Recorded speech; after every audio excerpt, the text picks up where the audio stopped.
Well, it looks like most of us are here, so I'd like to say welcome to everyone.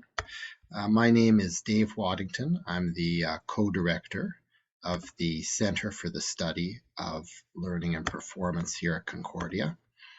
And I'm going to start us off today with a land acknowledgement. Concordia University is located on unceded Indigenous lands. The Kanien'kehá:ka Nation is recognized as the custodian of the lands and waters on which we gather today. Tiohtià:ke Montreal is historically known as a gathering place for many First Nations. Today it is home to a diverse population of Indigenous and other peoples. We respect the continued connections with the past, present, and future in our ongoing relationships with Indigenous and other peoples within the Montreal community. So welcome to the third talk in the 2023-2024 CSLP Speaker Series. If you would like to know a little bit more about the Center for the Study of Learning and Performance and what it does, I'd invite you to visit our website. You could just Google CSLP Concordia, where you'll find dates and times for more events like this one. I'd also urge you to follow us on Twitter and Facebook so that you'll get notifications for more events like this one. All right, the way that our event today is going to work is that Maya is going to talk to us for 45 minutes or so, and then we'll have a question and answer session at the end. Just like at town council meetings, anyone who asks a question will be limited to 2 minutes max, so we'll moderate you a bit. So without any further ado, I'm delighted to welcome Maya Goldenberg. Dr. Goldenberg is professor of philosophy at the University of Guelph. Her areas of research are in philosophy of medicine, science and values, feminist philosophy, and bioethics. She is the author of Vaccine Hesitancy, Public Trust, Expertise, and the War on Science, and many academic and popular publications on science controversy, public trust in science, and the problem of expertise. Today, her talk is entitled Myth-Busting or Meaning-Making, Public Science Communications in the Infodemic. I'm really looking forward to it, so please take it away, Maya. Thank you so much. Thank you for that nice introduction, and also thank you to everyone who's here today. I appreciate it very much that you're here and interested in what I have to say. So this talk is getting into science communications, which I guess I should have known I would end up here eventually, working as I did on public trust and deep dive into vaccine hesitancy. So I'm eager to share some of my work on that. So as I said, this talk is about science communications to the publics, with attention to the cultural narratives that underlie or justify competing approaches to communications. So the competing approaches that I want to discuss today are, on the one hand, myth busting, and the other one is meaning making. That's the terminology I'm going to use for this discussion. I didn't make up these terms, but I'll be sure to define them. The first one, myth busting, is commonly employed, and it is supported by a cultural narrative of rampant misinformation and disinformation. The second approach, meaning making, is the one that I think is more fruitful and should be employed. So here, just to outline my discussion for today, I'm going to start us in a familiar place, the infodemic, which of course is a challenge for public science communications. I'm going to introduce what I characterize as the dominant narrative of mis and disinformation, which I believe is underlying the infodemic, and then the myth-busting approach to science communication, which is tied to that dominant narrative of misinformation. I'm going to challenge that popular narrative to suggest that there's problems with how our situation is characterized, and because of that, myth busting runs into problems as a communications framework. I'm going to give a different account of why some of the publics resist science and suggest that a meaning-making approach to science communications better reflects that account of public resistance to science. So I'm going to start with the familiar, which is the infodemic. You've heard this term before. It was one of the a catch-all phrase for infodemic and pandemic. It was characterized as the parallel pandemic to the COVID pandemic. The term was already in place, but it caught on because the director of the WHO used this term at least in February 2020, and it caught on. Dr. Tedros said, "We're not just fighting an epidemic, we're fighting an infodemic. Fake news spreads faster and more easily than this coronavirus and is just as dangerous." So infodemic, of course, caught on because it's a catchy phrase, and it captured an urgency to the problem that it was meant to identify. The problem, of course, being rampant misinformation, and the challenge for science communications, of course, is how do you speak to the public during a pandemic, during a period of heightened fear and fast changing new science? So this, of course, is a familiar narrative. Infodemic is narrative, and it's grounded in what I have already called a narrative of mis and disinformation. The story I'm going to tell, I'm going to characterize this narrative. It will sound familiar to you because you've heard it so many times.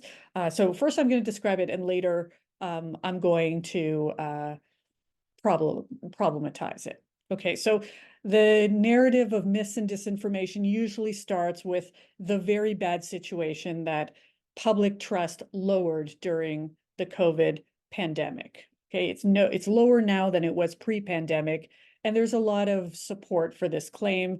This finding comes out of numerous public trust surveys and public trust indices, the Edelman Trust Barometer, Pew Research, the IMF, Wellcome Trust. There are many indices of public trust in science, and in all of them, public trust measured higher prior to the pandemic, and it has not recovered since.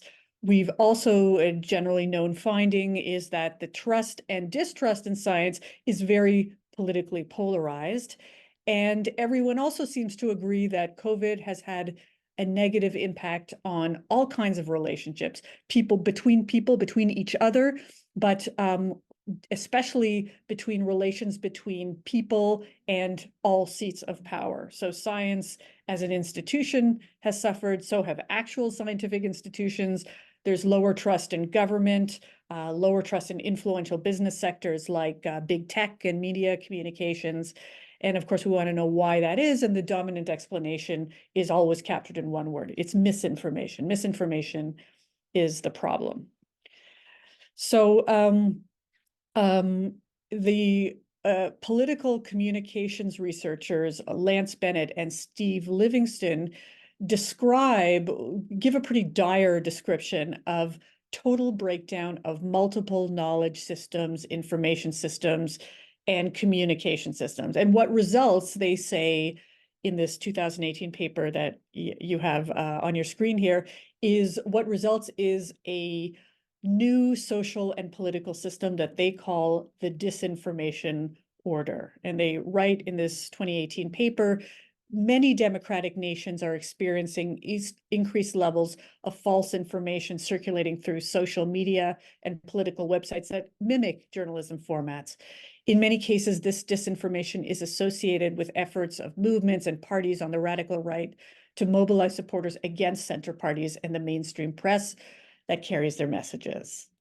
So disinformation in that characterization and many similar ones disinformation is seen to behave parasitically. It grafts onto information ecosystems, otherwise healthy information ecosystems, and infects whatever it touches. More from our authors, declining citizen confidence in institutions undermines the credibility of official information in the news and opens publics to alternative information sources. These sources undermine institutional legitimacy and destabilize center parties, governments, elections, and information in the news. A little more about the disinformation order. One is you've heard this story before, whether you've heard the term disinformation order, you've probably heard all kinds of similar phrasings of the problem: post-truth, post-fact, and all of them are capturing this corrupted information ecosystem where truth and lies have been turned upside down, and the legacy media and other guardians of the social order are no longer trusted. Another characteristic, common characteristic to this general narrative is 2016 is seen as a really pivotal year in this narrative. Of course, that's the year of Trump and Brexit, and no one will disagree that those events certainly initiated a lot of change. But one change that maybe isn't as well appreciated is 2016 included a flood of funding dollars being poured into what was then a much smaller area of research, the area of research being misinformation studies. So since 2016 and the global events that have shaken a lot of confidence in the world order, that the world order can exist as is, was immense outputs of misinformation studies research, more research dollars that follow from those outputs. The field of misinformation studies was, as I described, small in 2016, but by 2022, it was being criticized as being too big to fail. So this urgent narrative of disinformation array, what I want to say here is that it was already put in place at the start of the COVID pandemic. It was already well established. So it should be unsurprising to anyone that with an explanatory structure so firmly in place, that any phenomena surrounding information and the COVID pandemic really couldn't be interpreted any other way. It could barely be seen as anything else than a misinformation problem. And indeed, that's exactly what happened. As soon as COVID and, of course, the first whiffs of misinformation came out, not that anyone's surprised by that, the problem of misinformation, the pandemic of misinformation, it really colored much of the discourse on the controversies over public health efforts during the pandemic. So it was common to hear refrains by science communicators like Neil deGrasse Tyson, pictured here along the lines of misconceptions about science fuel pandemic debates and controversies. Even more, misinformation was often seen as the primary cause of public unrest and public harm during the pandemic. And perhaps even I was a little surprised by this. It was even identified as a leading cause of harms and deaths. If you look at that, the graphic on your screen, how misinformation became the leading cause of death. And I'd like to say a little bit more about that. That was said by the head of the FDA, Robert Califf, in 2023, when he was asked to comment on new findings that U.S. citizens have lower life expectancy compared to others in high-income countries. And of all the things you can say about why would you have lower life expectancy, he said misinformation is the root cause of this. He said this in an interview with Texas Public Radio, a show called Petri Dish, and I took a quote from what he said. So this is Robert Califf speaking on Petri Dish. He said, "In the good old days, when I was a practicing cardiologist, for the most part, people develop products, they go through the FDA. The label determined what was talked about. The internet didn't exist. You advertise them at medical meetings and in journals. Now everyone's included because everyone is connected to the internet. But we can put out a statement that what we've determined based on the highest level of evidence with 10 minutes, someone who's thought 10 minutes about it can reach 1 billion people, and there's nothing that restricts them from telling things that are not true." So common to these kinds of descriptions of the disinformation order or our misinformation moment, whatever you want to call it, is this insistence that this is a relatively new phenomena. Things used to be different. There was a time when facts mattered.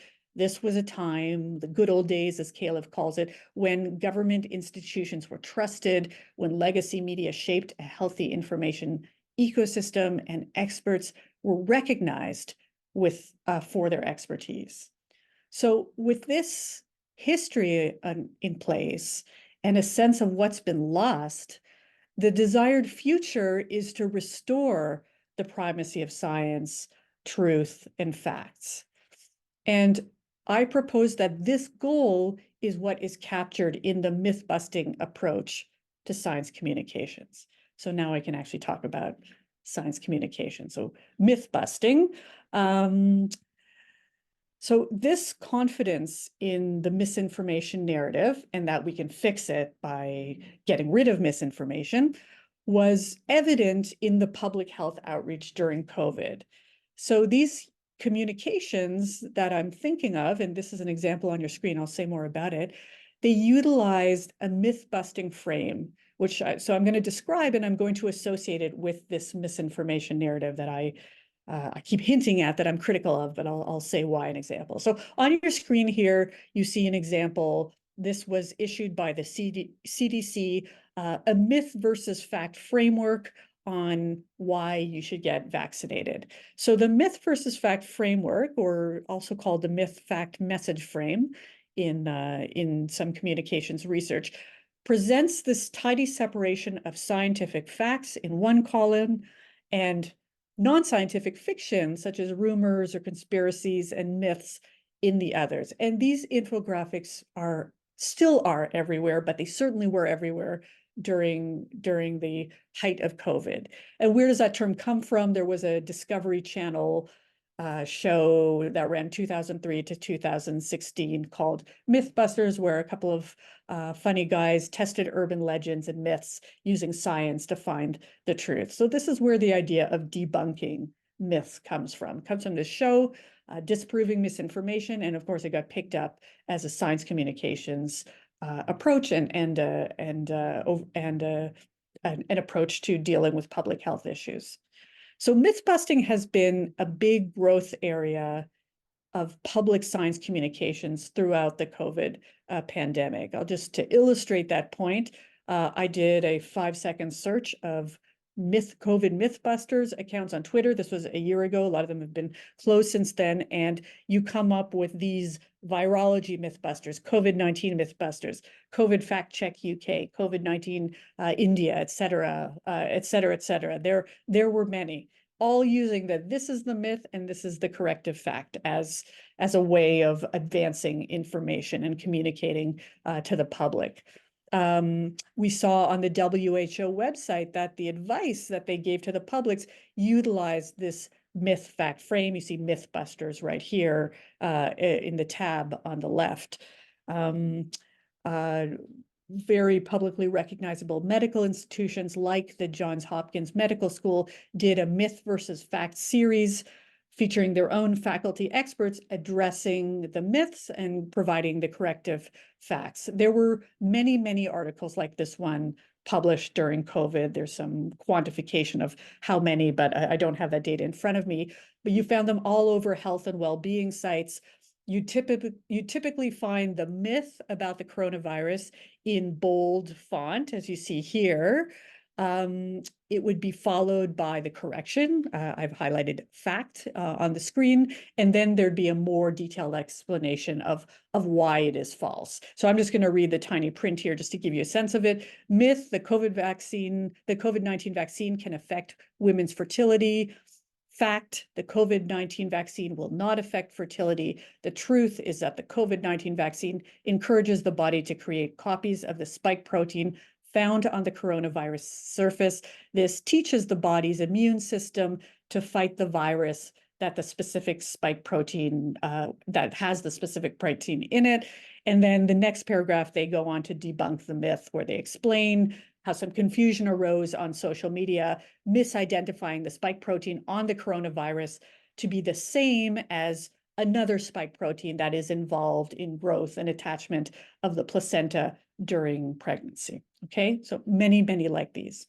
So with these kinds of examples in mind, I can give you some characteristics of the myth versus frame or myth busting communications. So this form of science communications, it targets propositional claims. You can identify the false ones and then you provide the corrective facts. And those two tidy columns, as you see on this image here, they ground several dichotomies, not just fact versus false, that's kind of obvious, but there's also a neat division between experts and the public, and also science, the sphere of science, and the political sphere. Now, the popularity of the myth fact message frame deserves some comment here. Sorry, I'm moving too fast here. Myth busting is so popular that you can find many templates to make your own myth versus fact. I just put one up on the screen here for you to see. And it's worth asking, why is this so popular? And the reason, it's got a lot going for it. So here's a few reasons why it's so popular. One is the approach seems to make sense. We know there are people looking for health information online. We know they will encounter misinformation while they're there. So target the fake news in question, respond with accurate facts, and that way you can educate the uninformed and the misinformed publics. So that sounds like a good idea. This technique is also really easy to do. Anyone on social media can do it. I just showed you there's these nice templates that make it really easy, and you don't need big infrastructure or a public relations budget to do this, although it helps if you have that. So there were a lot of well-intended people stuck at home, frustrated during the lockdown phase of COVID, perhaps also concerned about harms to other people. They wanted to share their knowledge and their research to help others. There's also some ways that you can benefit personally. You can gain some celebrity. You can collect a lot of like-minded pro-science followers, especially if you're willing to pick fights with the so-called science deniers on social media. And there was a lot of such fights on social media. There's also some familiarity to this myth versus fact technique. It's how we've been dealing with vaccine skeptical views prior to COVID. It was the way a lot of communications was done, addressing parents who didn't want to vaccinate their kids. These techniques are also bolstered by cognitive and behavioral psychology research on misinformation that really does get a lot of attention, a lot of science reporting on what's called the psychology of misinformation. It's the study of belief acquisition and information processing.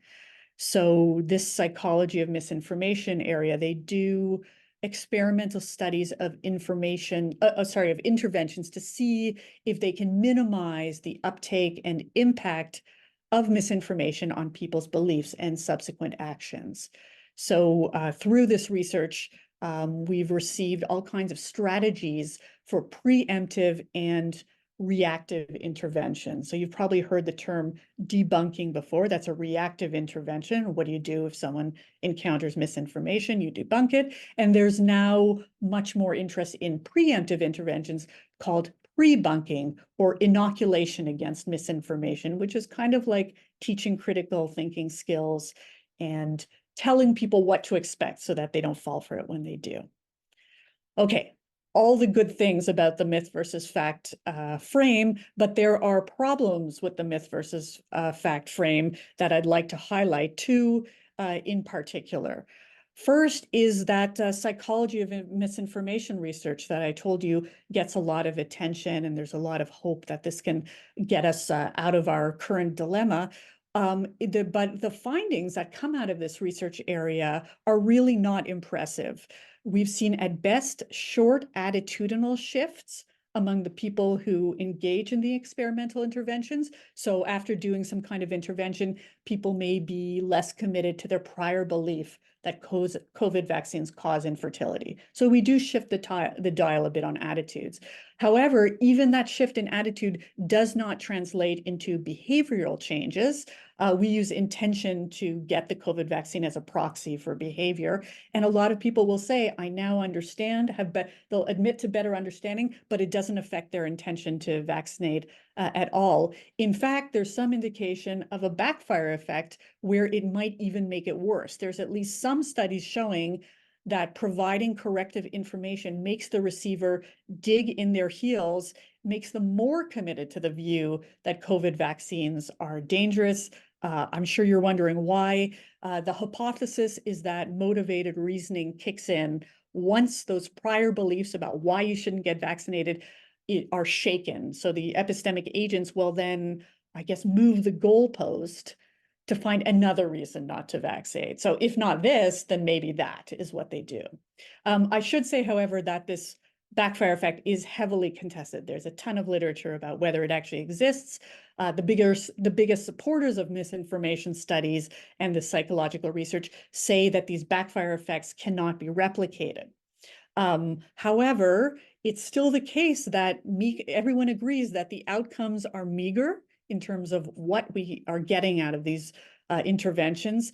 And the possibility of backfiring should at least be a consideration here, since we are aiming for practical goals, but it has not slowed down this area of study. It's kind of amazing to me how many systematic reviews come out, like the one that you see on your screen here, where the result is something like nothing works. Nothing works to change people's minds about things, but it just doesn't stop the researchers from trying and trying, and the news media from reporting it like, now we've got it. This is what we're going to do. Okay. That was the first problem. Now the second problem, another strike against myth-busting communications frame, comes from science communication studies.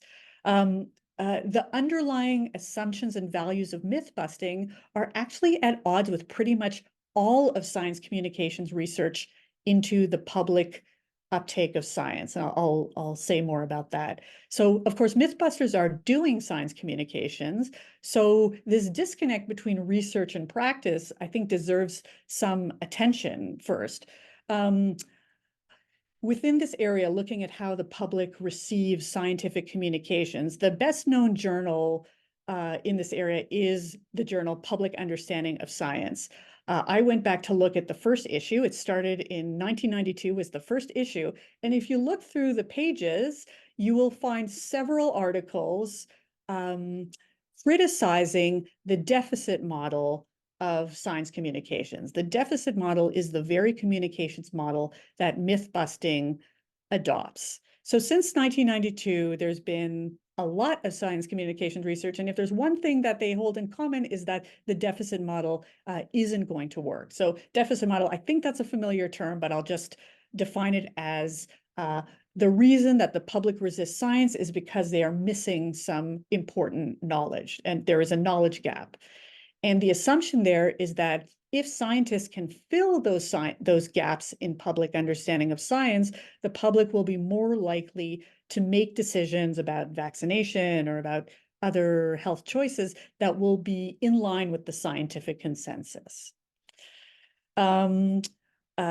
So there's been, as I mentioned, over 3 decades of public science communications, decrying the knowledge deficit model as not a good way to do it. But of course, that knowledge deficit model is exactly what is underlying the myth versus fact framework. So this figure here is of the deficit model. This is not my image. I borrowed it from Puyot and Godbout. And this is just a quick characterization of the deficit model. It is a unidirectional discourse. The experts know, the public don't know anything, and they need to be filled in.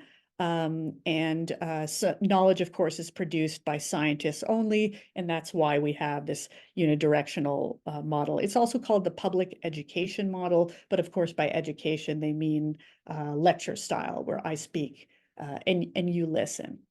So in the 30 plus years of science communications have been many, many efforts to come up with alternative models, something more fruitful than the deficit model. There are 2 here. I'm going to zoom in on them just so you can see them a little better. They are the public debate model and the co-production of knowledge model. And what's similar about these two is that it is no longer unidirectional discourse. It is more on the lines of public engagement, where you at minimum receive feedback from the publics, as seen in the debate model, or you do something much more collaborative, as seen in the co-production of a model. So what's happening here in this bidirectional discourse is a recognition that the public and the experts are not as divided as we originally originally assumed, right? So it moves away from the all-knowing expert versus the all-knowing publics. They want to knock down these alternative models, knock down the status of science a few notches. This idea that not just that science is fact and objective, but that it can explain the problem and deal with it entirely. It also elevates lay knowledge and expertise of the public as valuable and informative to science policy and to policy-driven science. And what we mean by understanding of complex phenomena is not exclusively expert-driven. Instead, it's a little bit more back and forth. So the kinds of science communications activities that suit these models are probably not infographic images. It's more something like public deliberations, citizen juries, mini publics, even science cafes, any form of deliberative democracy in the sphere of science deliberation is what we're looking for. These alternative models also question, what is the job of science communicators? Is it the job to make the public dutifully accept what scientists tell them? Many science communications research will say no. They think that public science communications should recognize and admit to the imperfections of science in the real world and call it that. Don't teach some mythology of science as truth, but be honest about science's messiness, be critical of scientific elites when criticism is warranted, and of course struggle to democratize science. Okay, before I get to this, I want to suggest that the problems of myth busting tie to its problematic support of narrative, this supporting narrative misinformation. And now I want to address that misinformation narrative and criticize it. So the big question driving all these accounts of what went wrong is, why do people resist science? This is well-traversed interdisciplinary research. It's taken up in STS, in communications, in psychology, neuroscience, philosophy of science, and many more. And of course, I've already said to you that the most popular answer to the question, why is there public resistance to science, is misinformation. But I think there are better explanations than that. So I dove into this question myself when I was working on vaccine hesitancy. And it really, and of course, as soon as you ask someone, why do you think people hesitate about vaccines? The first answer you'll come to is, it's because of all that misinformation out there. We used to use the language of science literacy when I first started this research, but we were talking about the same thing. And even I entered the research framework thinking that that's probably the answer. But it didn't take me long to reject that explanation, to see that the problem did not lie in this knowledge gap, whether you call it scientific illiteracy or misinformation. Instead, to get at a more thorough answer to this question, you need a better understanding of the cultural meanings and significance tied to the technologies in question.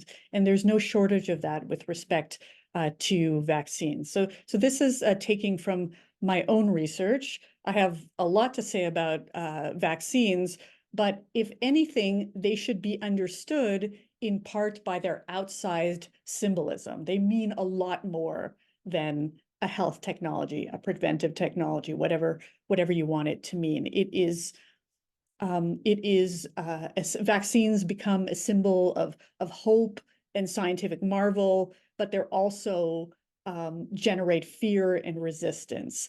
The hopeful story that I first started with includes ideas about communities and engagement, but they also include fears about political repression and tyranny. All those are packed into our thinking and discussions about vaccines. So I'd say vaccines are sufficiently infused with all these meanings that vaccine hesitancy cannot be reduced to a single cause explanation, something like misinformation. It's got to be something more than that. And I'm going to offer an answer to what it involves. This is, yes, I'm quoting myself here. This is my book, Vaccine Hesitancy. And I say this at the beginning of the book. It's not the conclusion I come to. I say vaccine debates are about much more than vaccines, instead capturing a cluster of temporally, geographically, and historically specific concerns. In liberal democratic societies, these concerns include how technology shapes our lives, who decides and regulates technological intrusions on our lives, knowledge and power, science for the people versus science for corporate interests, government overreach, individual liberty and family autonomy, globalization, multiculturalism, pluralism, community cohesion, health disparities, income inequality, and other issues. And I really could have listed many other issues.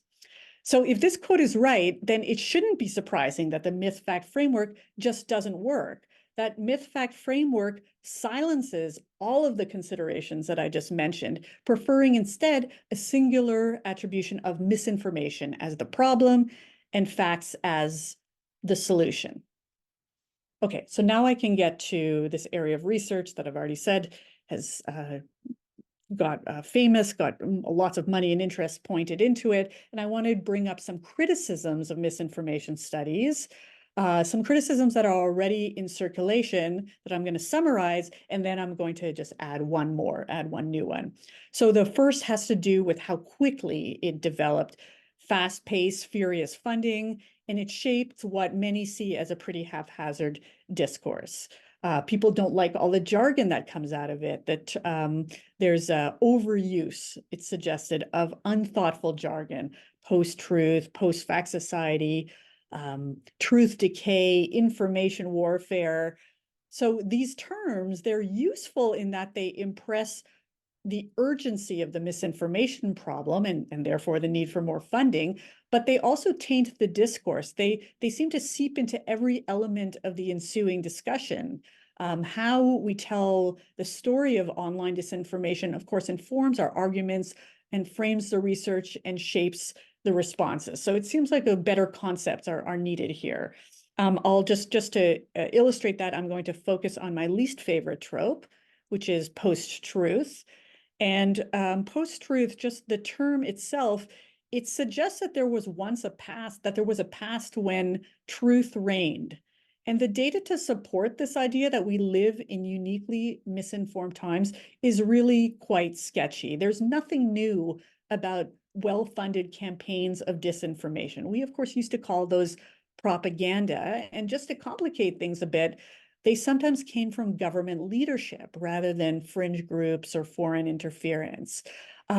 Also, they were often supported by the legacy media during wartime, for example. One critic of misinformation studies named Tim Huang, he's argued that the wave of public attention and funding towards these issues after 2016 should be seen as reflecting political anxieties of the people in power and not actually some shift in the truth or the public's relationship to it. And because I keep mentioning the legacies media, as for their role in stabilizing the truth, that historical record doesn't concur either. We have a huge body of research coming out of mass media studies that routinely challenges problematic narratives advanced by media conglomerates. For example, the broadsheets, the broadcast networks have long been criticized for enabling white supremacy in the US and in other countries by misconstruing the prevalence of Black violence and crime compared to white violence and crime. Also for constructing the trope of the welfare queen. This probably sounds familiar to you, and that, of course, needs to push back against the idea that once the news was secure. We've long had a Black press that presents alternative perspectives to white dominant media, covering stories that are ignored by the white press or countering these problematic and racist depictions. So So back to our misinformation narrative, I'd say let's pause before we wax nostalgic for the pre-social media informational ecosystem, or the good old days, as the head of the FDA called them. So some of these critics that I'm referencing here, and I can provide names if anyone's interested, and bibliographies, the general demand is that any study of mis and disinformation should put considerations of power at the forefront. They're saying that this is a politics of knowledge, and whose interests do misinformation and corrective fact-checking serve? Who gets the epistemic privilege of knowing the truth? And I endorse that corrective. So I agree with all those criticisms, but I want to add one new one. I've come to think of misinformation studies as a hammer that treats everything as a nail. You've heard that adage before. If all you have a hammer, everything looks like a nail. I think everything looks like a nail as a result of the wide scope of misinformation studies. So just to illustrate the point, acceptance of intrusive public health policies, no matter how essential they are, depends on trust. Trust in the facts, but also in the institutions that produce and evaluate the evidence and weigh the trade-offs. So the contentious policies during COVID were those that impacted freedom of movement, whether masks or vaccination should be an entry requirement, whether schools should be shut down, whether businesses should be closed. And of course, there was justification for these measures. They were justified as efforts to restrict disease transmission and therefore thereby avoid illness, death, keep our healthcare facilities from collapsing. Yet arguments against those policies were then flagged by social media algorithms as misinformation. So it's worth asking, was it misinformation that prompted these kinds of resistance? Sure, misinformation was there. It proliferated. Resistors often repeated false claims, but those propositional claims are arguably red herrings. It's the framing of the COVID problem that was in dispute. So the question, of course, is who gets to define the problem? And by doing that, who gets to direct the solution? STS scholars Hill Gardner and Hurlbut and Jasnoff wrote this. They said, epidemiological measures of deaths averted don't capture other essential dimensions of life: economic, social, political, and even spiritual. Policies aimed primarily at reducing health risks are suspect to those who see other critical needs as being unjustifiably neglected. So there are different sets of interests and concerns that could define the COVID problem very differently, but certain priorities were privileged. They had to be. You couldn't do them all. And of course, these values were seen or characterized as grounded in science or as being scientific, while alternative values were declared unscientific. So here, I think it's the misinformation hammer beating down on alternative framings and alternative priorities that didn't come from the highest levels of government and scientific advisory boards by calling those alternatives misinformation or calling the voices misinformed. And this confident insistence on what are the facts and what are the myths also rarely matched the science. The science was emerging. It was uncertain given the novelty of this virus. We know that there was at least some scientific suppression of discordant views, for example, of vaccine injuries or the origins of the virus, which further troubles the epistemic weight being given to the facts, the certainty given to the facts. So the overstated stability of the facts functioned to silence some publics, at best attributing public comments to mistake, but at worst to be some kind of bad intentions. This discourse of facts versus myths also recognized only political and scientific experts and elites as the sources of reliable information. So this created that expert versus public dichotomy that I spoke of earlier, and it is problematic for many reasons. It's elitist, but it's also inaccurate. Furthermore, that kind of dichotomy doesn't make for good communications. You need to know your audience when you're speaking to them. When people seek health information and advice, they come to the task with prior knowledge, with experiences, with specific concerns and attitudes. And this didactic model of teacher versus student, reproduced in the deficit model and also in the myth-busting communications, just doesn't describe the publics, the recipients of public science communications. The publics don't see themselves in this discussion.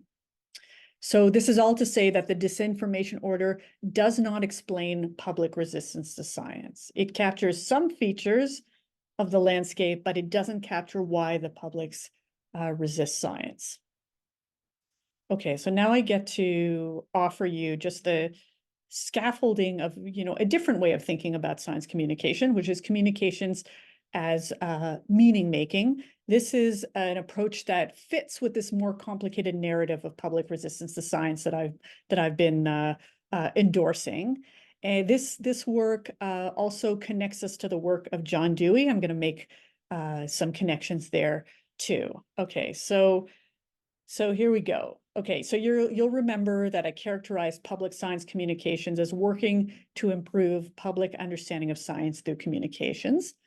And looking at two approaches, myth busting and meaning making, I've already said that they operationalize public understanding of science differently. Each approach is supported by different communications theories, and they characterize the public differently. They characterize what it means to understand differently, and of course, what they mean by science is different. And I'm going to elaborate on that. These two approaches follow a distinction that has been attributed to Dewey. He didn't say this himself, but a commentator on Dewey said Dewey captures two types of communications. One is the transmission view, where knowledge is disseminated and persuasion is used. The other one is the ritual view, negotiation of shared beliefs and meanings. So as you can see, I think transmission view is captured in the myth versus fact, and ritual view is captured in meaning making.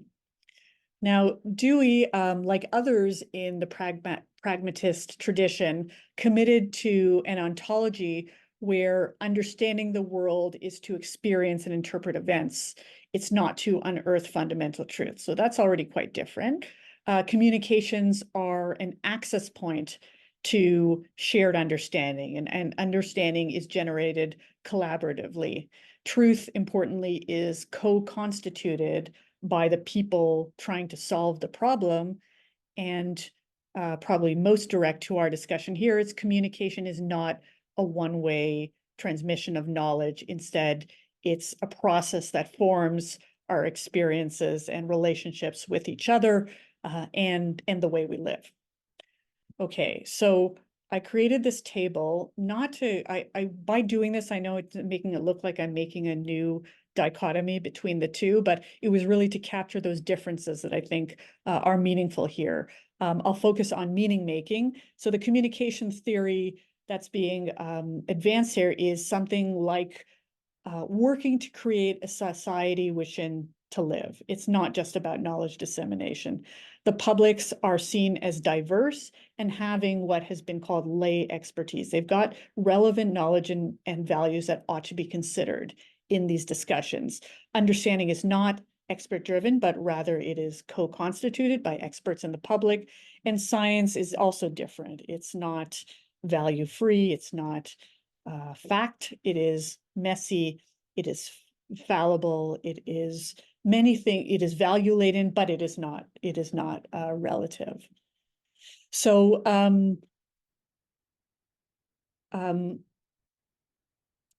the pragmatist would say that communications is an exercise in meaning, and that leads to discussion about communication frames. A frame, of course, is an interpretive storyline that communicates what's important or what's at stake in a debate, what matters. So frames, of course, draw out or emphasize some features of experience while minimizing others. It creates meanings by directing and constraining our possible understandings of and responses to the message. So that's what's usually meant by the term the framing effect. So communications as meaning making attends to these meanings. It makes meanings both the object of the study and the purpose of communications research. So it'd be a mistake to believe that there is any unframed information, something like facts. Instead, an unavoidable part of science communications is making sense of the frames. So I'll just give an example from some of the science communications research is when you're writing a grant proposal or writing an article, you're emphasizing certain technical details over others in order to persuade or to improve understanding. Okay, so that's already framing the discourse. Science reporters negotiate story angles that favor particular themes or narratives, and sometimes they have trade-offs between, let's say, context versus a narrow and deep understanding of things. Okay, so that's kind of what I'm looking for in a communications research. And I've been reading lots of science communications literature on meaning making, and I find that there's a lot of different uses of the word. And what I discovered was the kind of communications research that I think is most valuable for this kind of project uses a different language. It doesn't say meaning making, but they use the language of culture, where science communications as culture is what's advanced by this by these researchers. But I think the ideas are pretty close to what I've been describing to you as meaning making. So studying science communications as culture allows researchers to focus on the outputs of science communications. That can be a museum display, a poster, a book, focusing on them as cultural artifacts.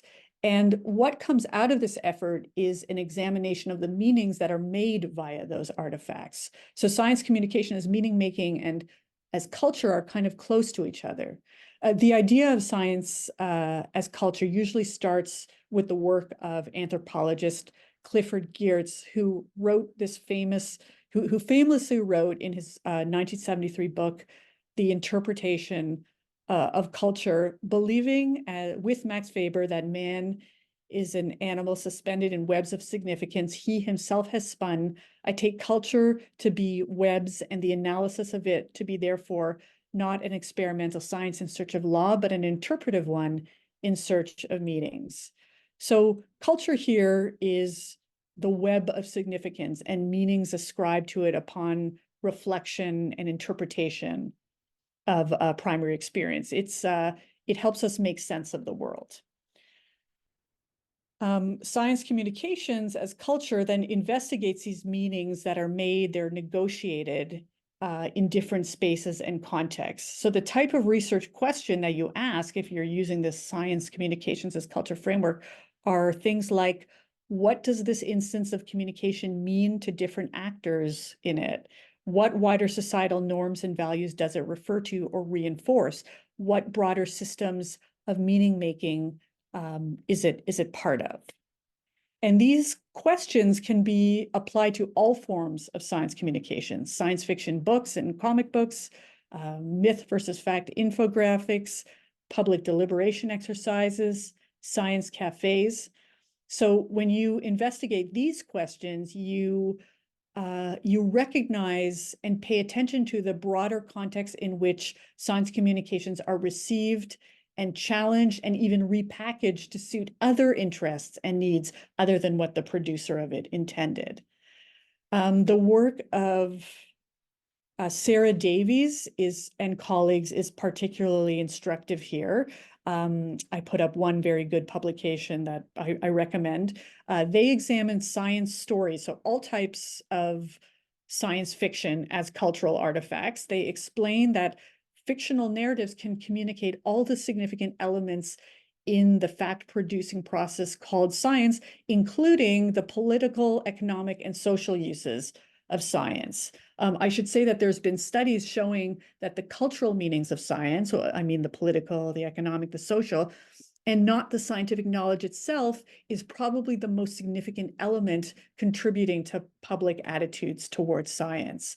So the authors here explain that fictional stories can significantly influence public attitudes towards science by cultivating or reinforcing these cultural meanings of science. So ultimately, the use of science communication is valuable because it contextualizes science's implications for society.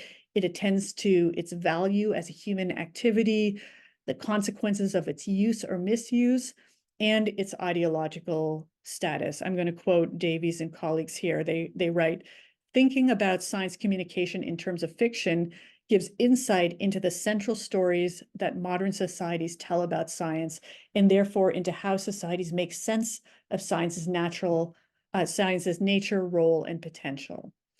So the meaning making that I am interested in comes out of the study of science communications as culture, because these artifacts are not studied in isolation. These researchers also don't focus on the producer's intentions alone. The cultural analysis highlights the experiences of all the individuals or groups who are involved in science communication, including the multiple or diverse publics who receive it. So we begin to see the cultural matrix in which science necessarily functions without missing the other elements of culture that are equally part of the matrix. And because engaging in meaning making is seeking to find shared understanding and acceptable practices, these efforts, if they're done well, would likely resist political polarizing responses to science policy. This is a hypothesis I have. Now, I don't have evidence to show this. The kind of responses that we see in, let's say, climate change policy, as well as pandemic responses to pretty much any public health intervention. So in this context, looking at science as meaning making, the science could be properly studied, it could be conducted and contested rather than serving as a proxy for a set of political commitments, which is where I think we are right now. I'm just going to illustrate. When people hold up signs that say, "We love science" at an environmental rally, it's not capturing what we need for climate response. Instead, it's using science as a placeholder for the kind of policy interventions they have in mind. That's not very helpful. I'd say it's no more helpful than the science denial camp. What we need is a new language and ideas to elicit new meanings and shared understandings where we can actually engage the science rather than saying it's mine and not yours. So prioritizing public engagement, attending to alternative frames and meanings, shaping science communication and its uptake, it invites different purpose for science communications and new measures of success. So I'd said earlier that that science communication is seen as trying to help the public understand science, but that is an incomplete view of science communications. There are multiple aims, including engaging the public, making the public excited about science, seeing its relevance. Understanding is not its only purpose. So the kind of before and after surveys of psychology, of the psychology of misinformation, where we ask, how strongly do you believe anthropogenic climate change is real before the intervention, then after the intervention, or how likely are you to vaccinate your children both before and after the intervention in question, is not going to capture the long-term impacts of meaning making and public science enculturation and building trust in science. I'm looking more for the long-term gains. So I will conclude now. I started with the infodemic, how the infodemic calls attention to informational problems in personal, political, and policy decision-making, but I recognize and wanted to highlight that these decision-making contexts really exceed the science information that we need and that we get. There's more to it than science information. I don't think that disinformation order or the misinformation narrative defines or captures public resistance to science very well. I think it's more complicated than that. And I endorse the meaning-making communications approach because it attends to the cultural narratives and significance that diverse publics place on scientific artifacts. The hope is that this could actually undermine the polarized discourse of misinformation and its ties to power and lead to something more productive. That's it. Thank you very much.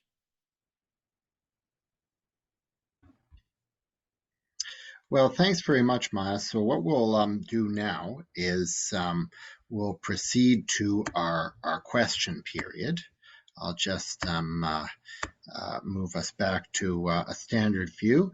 And what I'll ask you to do is, if you've got a question, what I would like you to do is just raise your hand. You can do that by doing Alt F5 on your computer. I'm sure you probably all know that, but just in case you didn't. Or you can ask your question in the chat, and we'll get Liam to pose your question. Liam McMahon is he's the research assistant that's helping with our talk today. So Liam will basically ask your question for you. So if you do want to ask your question live, I'll just unmute you and make you live here so that you can pose your question directly to Maya. So who would like to kick us off today? Do we have any questions out there? Anyone want to raise a hand? Okay, Sophia, I'm going to unmute you now. Go ahead. Okay, cool, I have my video open. So thank you so much for your talk, Maya. I'm not sure if you remember, but I've heard you speak before. I was in knowledge integration at Waterloo, so I've done a lot of work with Catherine Fazance, and so it was really awesome to hear you speak again. And so I guess my question is kind of relates to one of your final conclusions where you're talking about this idea that the meaning-making frame transforms the relation of like science to power. And I was just kind of curious if you could maybe expand on that idea of how we're trying to like, I don't know, I guess take away power of like science being this like absolute proxy for everything else. So my concern is that the language of misinformation is being weaponized as a way to say, I disagree with what you have to say.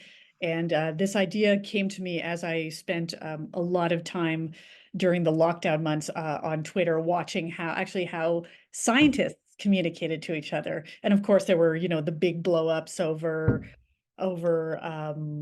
school lockdowns and wearing masks. And instead of seeing, I guess Twitter is not the place for productive disagreement on it, there was a tendency to other your opponent as misinformed, or even worse, a disinformant.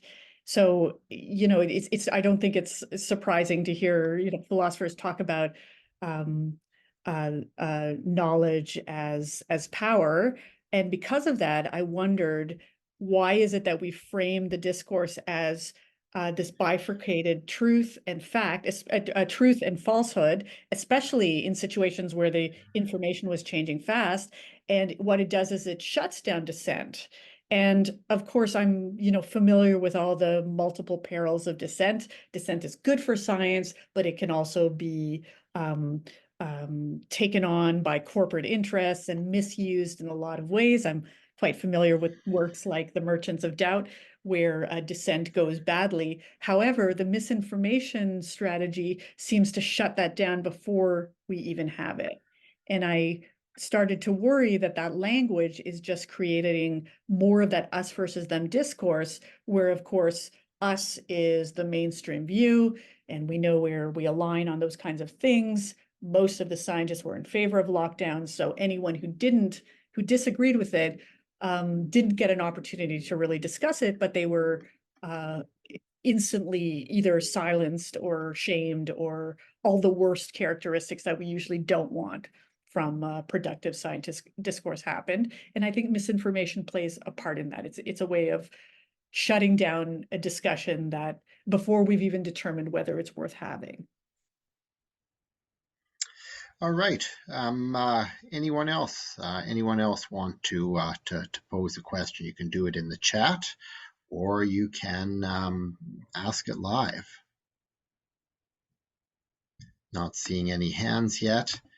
In which case, I'm going to ask a question, which is, I mean, one of the things, I mean, I'm very sympathetic to what you said today, Maya, but I guess I do worry that although I generally sympathize with most of the analysis you presented, that the disinformation problem has gotten worse somehow. I mean, there really seems to have been, I guess, an invigoration of, you know, what I'd call right-wing disinformation channels. Now, of course, these disinformation channels have always existed, okay? These, or let's call them alternative information channels. You know, talk about it more neutrally. I mean, it's the John Birch Society. I mean, in Canada, back in the 90s, when I was a young person, you know, you could see that Alberta Report was at the library. You could read articles in Alberta Report. But of course, now this information is much more accessible, it seems to me. It's delivered straight to you. Things like Facebook advertising allows, say, somebody controlling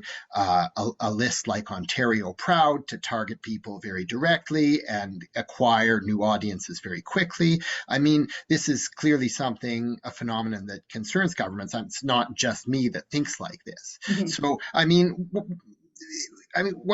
what do you say to people who are worried about, well, you know, maybe the disinformation problem has gotten worse by virtue of the new technologies that we have? I certainly don't. I agree with all that, and if I sounded like I'm casual about the harms of misinformation, that's not what I was meant to convey. What I did worry about was that you know, other features of the situation that we're in are getting quieted because misinformation is becoming that sort of uniform problem. And because of that, we're probably mischaracterizing the problem. Sure, disinformation is a problem, but it's only problematic if people believe it.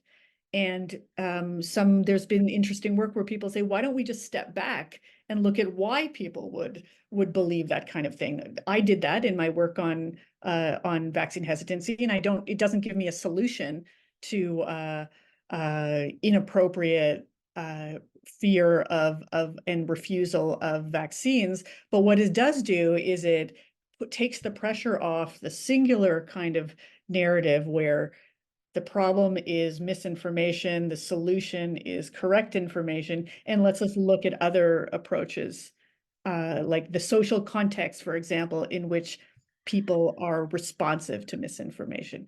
And yeah, I know that's a long-term project, but to start saying, how do we create trust environments? But what else are we supposed to do if any kind of targeting of misinformation can just get turned around to say, you see, they're nervous now? Like, it can, any kind of effort to stop the information, the misinformation that's out there, especially the harmful stuff, can just be seen as playing into the hands of the misinformants, which is probably what is happening now. So I'm advocating a rethink. I don't have the solution, what the new approach should be, but at least the step back and look at what else is going on at the same time. I still think that's valuable. Thanks very much. So another question we have here in the chat, Brad asks, Brad, do you want to ask your question directly? I can unmute you here. Sure, I'll just read it. Thanks for the talk, and thanks for putting your sources up, which I've taken note of here. So how do you incorporate this into your own courses? And is this something you think should be more of a cross-curricular initiative? Yeah, so things that I've done in some of my undergraduate courses is to ask students if they can think of other reasons that people might believe X, right? So some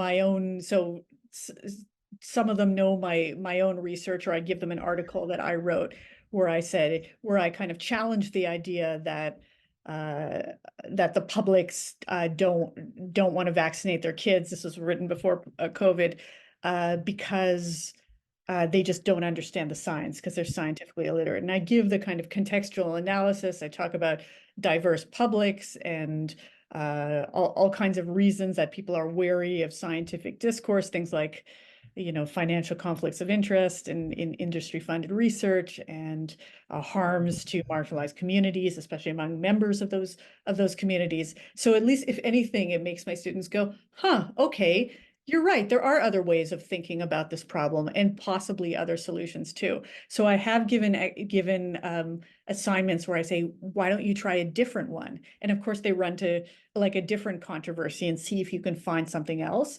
And most of them want to talk about flat Earth believers, because they think, while they end up being rather sympathetic to vaccine refusing parents, they are less sympathetic, and they say, what's to gain from believing that the Earth is flat? And eventually come up with, I'd say, like a pretty good analysis of a conspiratorial ideation, people that are like, a little bit out of the mainstream, people who find themselves not quite relating in good ways. You don't need to convey these people sympathetically, but just to say people have reasons to believe things.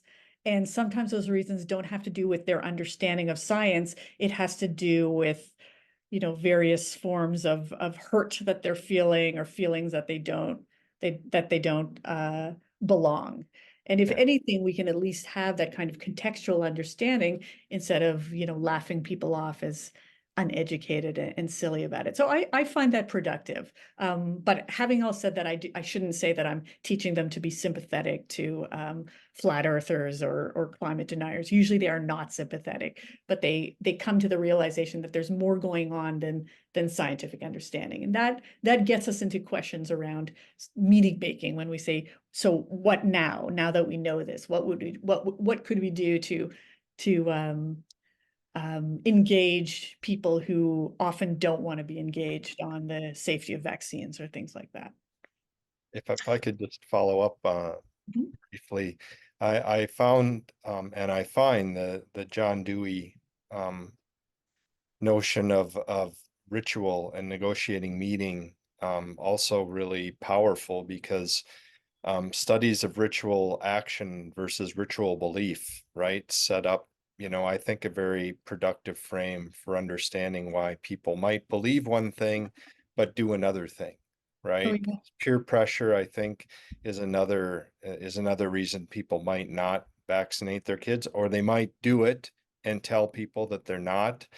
And so I Some find evidence that of the that. ritual Yeah. framework really, really interesting and possibly productive as well. Oh, thank you for that suggestion. I had not thought of thinking of ritual framework in that respect. That's very interesting. Thank you.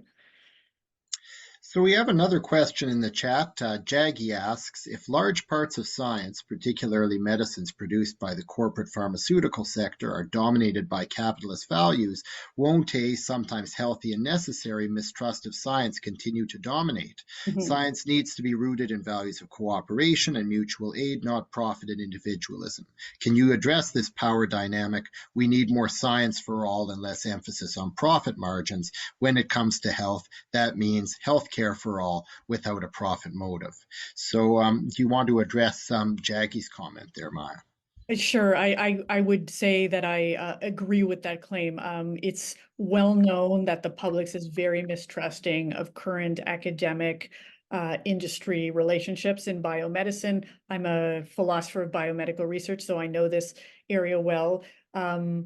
There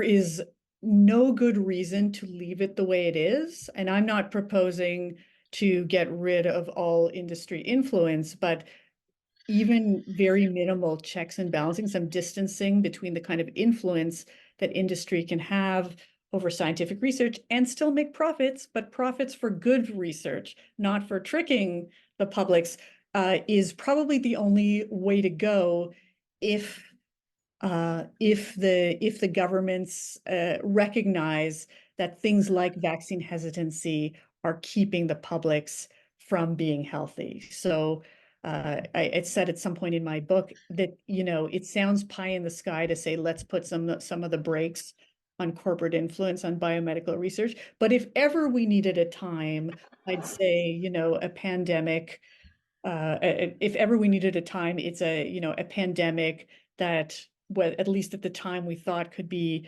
resolved by way of vaccination and biomedical interventions, that would be a good time to try to bring the public on board. So that's a little bit of a soapbox comment there, but more seriously, I'd say that there's lots of attention to how the publics need good scientific information in order to, you know, live healthy and happy lives. There's probably less attention and needed attention to how science actually needs the public trust in order to achieve many of its practical goals, including making the public healthy. Right now, while profits, of course, are advancing, it's creating even problems that surely the scientific industry, the profitable industries recognize when they need to go through great pains, for example, to, you know, to create communications about their products and somehow work against a publics that are very wary of their technological outputs. So to say to Jaggi, I agree that corporate interest in biomedicine is a big problem, and it is certainly plays a part in public resistance to biomedical interventions. Other folks want to ask a question. All right, so Noga, go ahead. Thank you, David. Thank you, Maya, for the talk. So I wanted to ask if in your book, do you make the distinction between misinformation and disinformation? Because as far as I know, like when we talk about disinformation, is something that is intended, while misinformation is just like, you know, a misunderstanding of information. So do you make that distinction in your writing? I didn't get the opportunity to use the language of misinformation. So my book came out in 2021, which means I finished writing it in 2020, and that language had not been adopted yet. It was, the language at the time was still about science illiteracy, and I had all kinds of complaints about that. And you know, language shifts over time, and misinformation, disinformation wasn't there. But I certainly, you know, recognize that some information out there is well intended and just wrong, and some information is put out there by nefarious actors. And we often, unfortunately, the publics are put in a vulnerable position that we often can't tell, first of all, if it's credible or not, and if it isn't credible, whether it's being done to harm us or whether it's just a legitimate error. And that creates, of course, a lot of our problems when sometimes we presumably sometimes wrongly mistrust experts because they made an error and we think they're up to something, or alternatively, we sometimes give them more trust than they deserve because we don't recognize that there are some bad motives behind the actions that they do. Thanks, Maya. Would others like to ask a question? Anyone else want to put their hands up and jump in? I mean, Kate's made a couple of comments in the chat. Kate pointed out that, I mean, Carrie, I should say, pointed out that I found that those that believe anti-vaccines tend to be marginalized and need to tell people that they know something that, quote unquote, we don't. Yeah. And Carrie also points out that look how quickly Ozempic was adopted despite risks to public health. So Carrie's just making those points in the chat. Would you like to respond to those, Maya? I can say yes, I followed the Ozempic story, and I'm discouraged as always when even our regulatory agencies don't seem to be doing the regulatory work that they need to do. It is discouraging. The previous point, sorry, I missed what that was. But it was the believing that they know people that they know something that we don't. Yeah, that's kind of the basics of a conspiracy theory. Is that first of all, you'll hear something, and then the person who told you will say, people are going to think think you shouldn't believe this. They're going to tell you this, but that's the fact that people disagree with you is evidence how right that is. And that creates a sort of a nefarious cycle with conspiracy theories, is that they cannot be disproved. And even efforts to disprove them are going to be seen as evidence that they're actually true because people have something to hide and that kind of thing. It's tricky. Other questions? Looking out there for hands. Okay, well, in the absence of another question, I'll ask you another one, Maya, which is, I mean, it's very interesting to me that you draw on Deweyan frameworks here because I work with those myself. And in a common faith, right? Dewey says, well, I mean, one thing that we have to do is effectively our religious institutions were a kind of major source of public trust and shared narratives. Those have effectively gone away. We need to kind of rebuild practices that will kind of enable us to come together and work together effectively as a society and have shared narratives that we can draw on to act together, right? I'm capturing the argument very poorly, but on the one hand, when you read it, it's pretty compelling, this idea that, oh, this is what we have to do. On the other hand, our society seems very fractured today, much more so than it did when A Common Faith was published. And one thing that's so alluring about the inoculating people against disinformation approach is it's very concrete. You know what you have to do. You just have to hit people really hard with the facts, right? We know how to do this. Whereas this idea that we're going to kind of reconstruct public trust, that we're going to make meaning together, it seems less actionable somehow. It seems less compelling, at least on the surface. Right. So, again, I'm pretty sympathetic to the approaches that you're suggesting here, but I worry that, compared to how clear the kind of alternative approach is, the dominant approach, that this new approach, it seems like a hard sell to me sometimes, even though I have a lot of sympathy towards it, as I said. Yeah. I understand that the problem is that that the proposals seem too large, and we live in times where there's a lot of power interests that wouldn't want something like new public spaces and new public meetings to be formed, or the end of corporate interests in biomedicine or things like that. That doesn't make me give up. It's just but it does make me recognize that there's a lot of work to be done, and it's probably going to be small steps, not just done in one big swoop. But no, I don't have a social program to tell you, how we're going to do this. But I don't think it's over yet. People still engage in all kinds of ways. They find meanings and communities, even if they are, some of them are in person, but some of them are online. Like I'm not ready to give up. Well, thanks, Maya. We have about 5 minutes left in our question period, so we probably have time for one or two last questions if anyone wants to ask them. Okay, so I'm just gonna scan our hands, but at the moment, I'm not seeing any further questions. So seeing that, whoa. Well, we did actually get a question here. So Lucia, would you like, I'm going to make you live here so that you can ask your question directly if you'd like. Okay, yeah, sure. Thank you.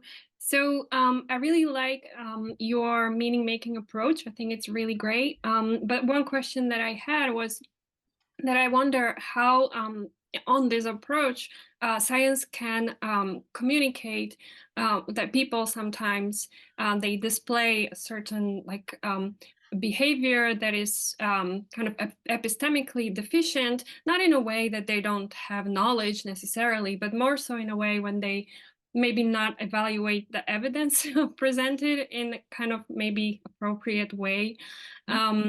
So do you think that it would be maybe problematic to on this approach that this would be more communicated by science? Because I can see that how pointing out to those failings could be just counterproductive to kind of strengthening the public trust, or maybe even creating the kind of sense of, you know, community or doing community in which like knowledge is co-constructed.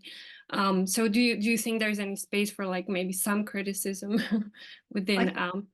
Look, I think in a trusting framework, people can criticize each other without getting defensive.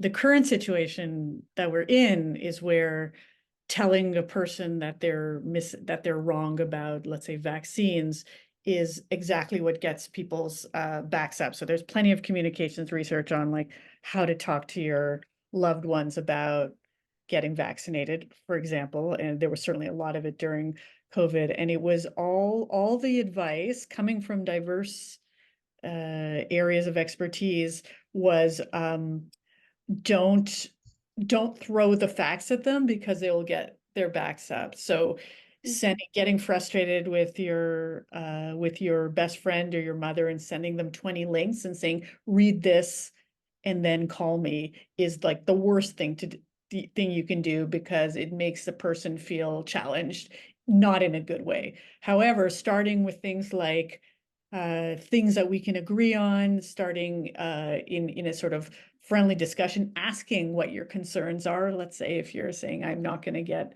vaccinated, is usually more productive. And there is some evidence that when people don't feel like they're being challenged, they're more open to hearing other points of views and even changing their minds.